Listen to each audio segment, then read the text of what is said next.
Gantz. Oh my god. Gantz. Oh my god, Gantz, you are so crazy. And you make me feel such a roller coaster of emotions. And I don't even know how to respond to it most of the time.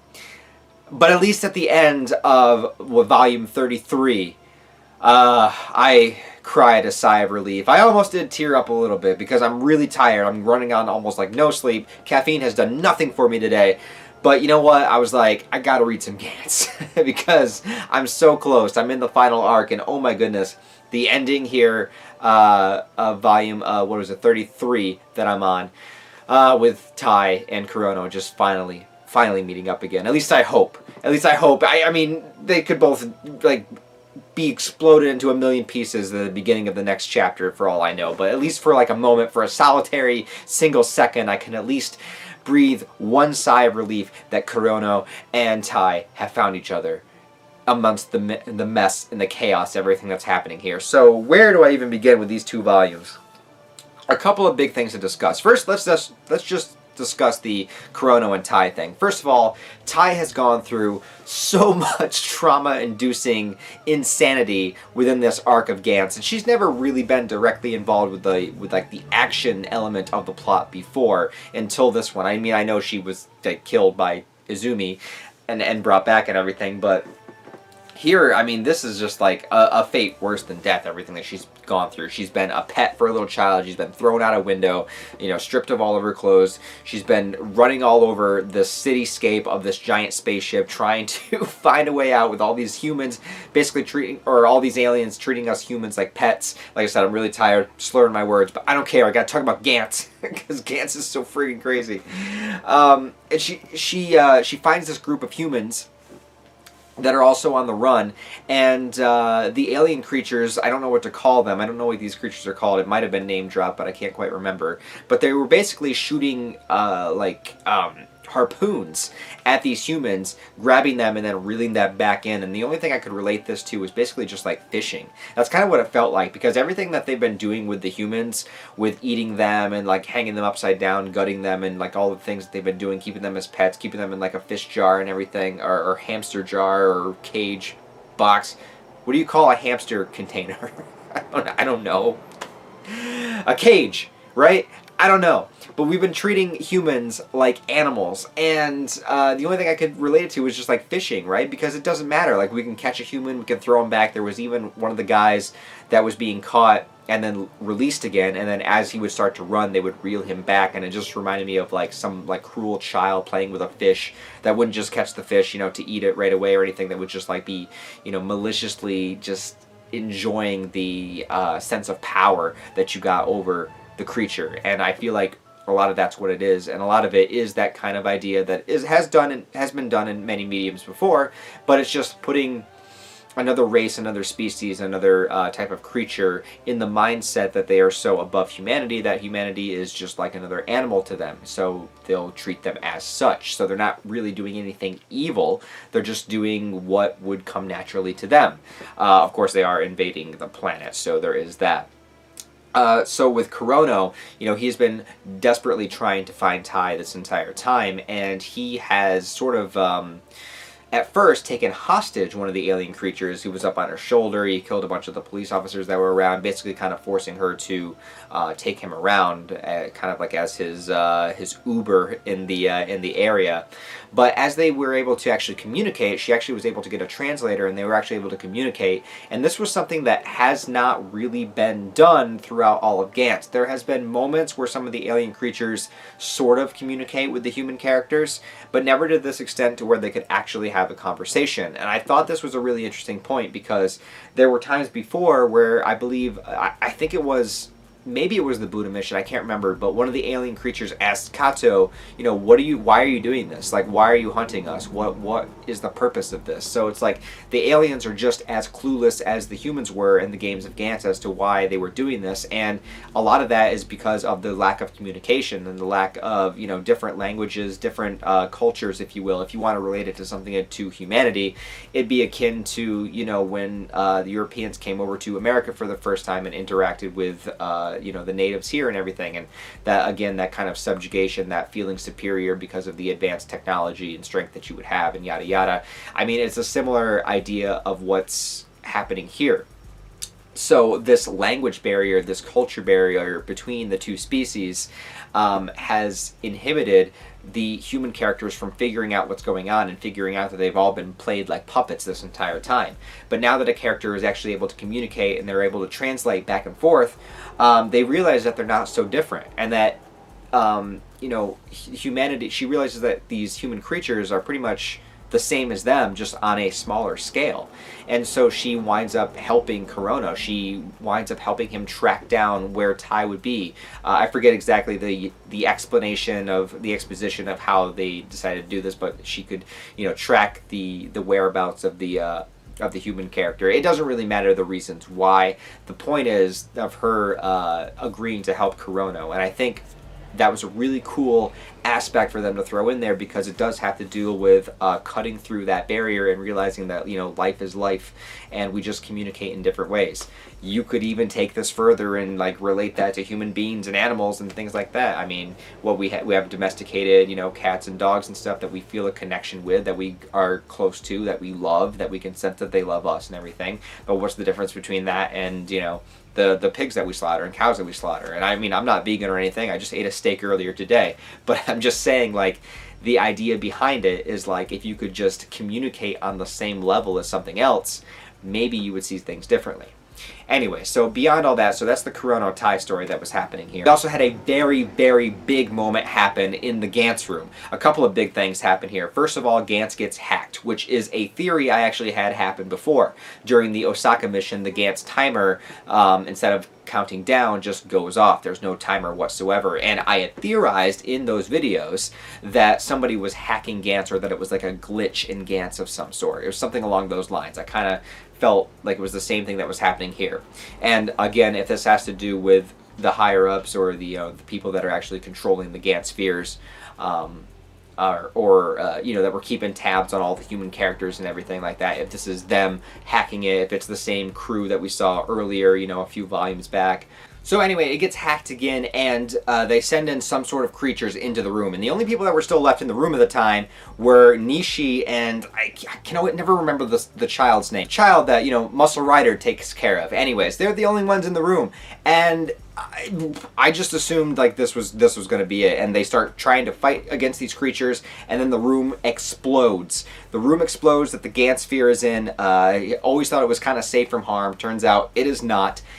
It explodes. Nishi jumps out the window, and you think that Nishi is just kind of by himself. He jumped out. He's still wearing the suit, so he was okay when he landed. And then when he lands, he had the child in his arms, and it's just one of those moments. And Nishi doesn't even understand it himself. I think he did it purely by instinct. I think he just he was in the room. It was gonna explode. He grabs the kid and jumps out the window. It's something he didn't make a decision to do it. He just did it. It was actually on impulse, which then of course he's wondering even why he did it, because he's never gone out of his way ever to help anybody. In fact, he's actively sort of screwed people over and to better benefit himself.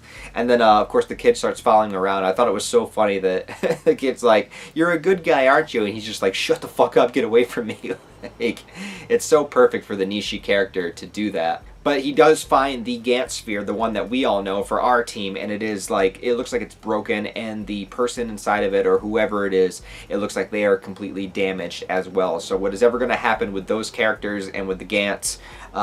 Again, perhaps this sphere is completely out of commission. Maybe they'll have to find another one. Maybe it will have nothing to do with the spheres anymore. I'm really not sure, but that moment was great. I thought it was a great character building moment for Nishi, and it was good that neither of those characters got killed, because you never know what could happen. Now, the other thing that happens is, and this is kind of I don't know if this is going to be difficult to explain or not, especially in my deeply tired state, but So the other crew, the crew that we know, so we have, Kato and Rika is there, and then there's the other Korono, the clone, whatever you want to call him. It's just another version of the character, Muscle Rider and everybody, and all the other team members that decided that they wanted to help. So they were helping everybody all get out of the ship. They were saving people, but then Gantz, when that glitch happens or when that hack happens, they get sent somewhere else and they don't know where they are. I'm assuming that they are on the ship somewhere else, because what happens is all of these kind of insane, and I know this is Gantz, so like things have been insane like from the very get-go, but this is fucking insane. The creatures that these characters have to fight in this scenario, and they're with a bunch of other humans, and all the humans are like all the other captured humans. They're all naked and they're all like wandering around. They have no idea, how are they going to save themselves or anything like that. And you have the people in the Gantz suit, who some people are viewing as heroes, and they're being promoted back on Earth as terrorists of some sort, because back on Earth, it seems they're making it look like the aliens have made a deal, with people or something for peace or whatnot. Like, we've settled our differences, but they're blaming the Gantz team as the terrorists. I don't know what's going on there. I think, again, it has something to do with, like, the higher-ups of Earth and keeping it. We'll see. Like, for the conspiracy thing that's going on, whoever the higher-ups on Earth are, the rich people, the elite that we saw, the people that created the Gantz spheres, that had the manufacture and everything, I don't know if that is the image that we saw of, like, the world leader touching the hand of the alien creature. I'm just assuming it has something to do with that. But the more important thing that's happening is that the Gantz team is being blamed as the terrorist, but some people are defending them. The people that are escaping are saying, that they have saved us and everything, and so it's this back and forth that's kind of going on between them. These creatures that they are facing now seem to be immune to most of their weapons. They brought out the big Gantz suits, like the massive, like, super powered ones that we've seen before. The aliens are cutting it in half like nothing. Some of the big guns, like the transport guns and stuff, aren't working. They do manage to find a weak spot in the back of the neck, a la very reminiscent to Attack on Titan that I'm also reading right now. And so, they're going for that. But the thing that makes the scene so amazing to me is because there's this moment where a member of the Gantz team, it's one that we don't really know, it's one of the newer characters, but he says something along the lines of, this is hopeless, this is absolutely hopeless, starts breaking out into tears, and we've seen characters do this before in the series, and to me, this moment really sums up what Gantz is all about. I think what I truly believe is the deeper message of Gantz. Behind all the gore, behind all the crazy imagery, behind all the nudity and sex, there is a theme of survival and what it means to be alive in Gantz. And I think this moment proves it, because that character says that, and then it cuts to one of the just trapped human characters, not in a Gantz suit. This guy is completely naked, bare bones, stripped down, and he has this kind of bug, nasty, whatever thing land on him and start, like, eating him or ripping at him or whatever, and the dude rips the alien creature off of him and, like, smashes it on the ground and, like, cries out, and, like, he makes a bold, firm statement, and he says that he will fucking kill them. Like, he is going to survive. Like, screw this, screw you guys, I'm going to destroy you. And he starts taking on these alien creatures, and then there's this great image where this big, like, iguana looking thing comes up, and this man is just like half, like, a fourth of its size, and he's completely naked, but he's like, bring it on, and he starts fighting it.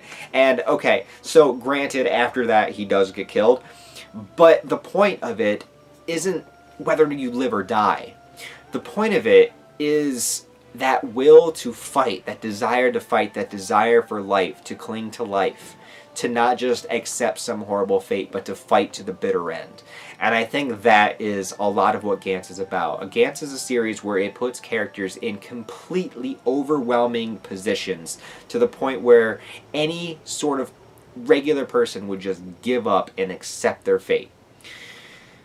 But when you have characters that overcome that fear within them, overcome that fight or flight, tap into that fight aspect, and tap into that idea that they are going to survive as long as they can. It's not about surviving forever. It's about surviving as long as you can for the reasons that you deem important. And for Korono, our main character, his reason now is, of course, Tae, and Tae's reason is Korono. And this is what's been driving them and forcing them to go through all odds to find each other? Do you think Tai, just as a regular girl before her relationship with Korono, when she was just like a shy schoolgirl, if this alien invasion happened during that time, do you think she would go as far as she's gone in order to find Korono? Fuck no. If this happened during the very first volume where Korono's just sitting on a subway track and he's just like thinking he's better than everybody, and he's just like, you know, insulting everybody in his head and doesn't have a care in the world, and it's just like, you know, has no ambition or drive or anything, he's just a judgmental teenager, do you think he would be going through all this for anybody else? Hell no. You know, these characters are doing it now because they found a reason to live. They found value, and they understand the value of surviving as long as they can, despite the odds and despite the fact that it may be inevitable. They might die, yeah, sure, but they're going to keep fighting no matter what. And I think that's the true point of Gantz when it boils down to it. Like I said, I'm going to do a full Gantz series kind of recap review when I finish the manga, because I'm very close, and I'll be talking more about these themes when I finally get there. But I just had to kind of get that out now because I think this volume, or these 2 volumes, really sum up what I feel Gantz is when I read it. But let me know what you guys think. I probably missed some stuff. Hiroto Sakurai, the telekinetic kid, he only had one small moment, but he has made his way onto the ship willingly, and he is killing every single alien creature that he comes in contact with, and at the expense of, I'm imagining this is going to kind of wear him down in a way with his telekinetic powers. And he does have a moment, again, where I was talking about like the similarities between the aliens and the humans and everything, where he sees like kind of what would be like a grandmother character with her granddaughter, and he decides not to kill them, but then he kind of unleashes his rage and inadvertently winds up killing them too. So it's like he you know, is having also like memories of his girlfriend calling him gentle and that he's a good person and everything, and he's like wondering how good of a person is he if he's doing all these killings, but at the same time these creatures are basically treating people like cattle. So what do you do? It's a very morally gray area, and I'm hoping there's going to be more with that. But with that all out of the way, thank you for watching this video, guys. I really do appreciate it. Thank you for joining me on my Gantz journey as I make my way closer to the final volume, which I believe, if you guys want me to do, I'll do the final volume or maybe the final 2 as a live reaction. Of course, I won't really be able to show as much of the panels as I've done with my other ones because Gantz is very explicit, but you guys let me know if you'd like to see that. Other than that, guys, check out the description below for the Discord and Patreon links if those are your thing. Also comment, like the video. Interaction helps it be seen in the algorithm. Until then, I'll see you in the next Gantz review.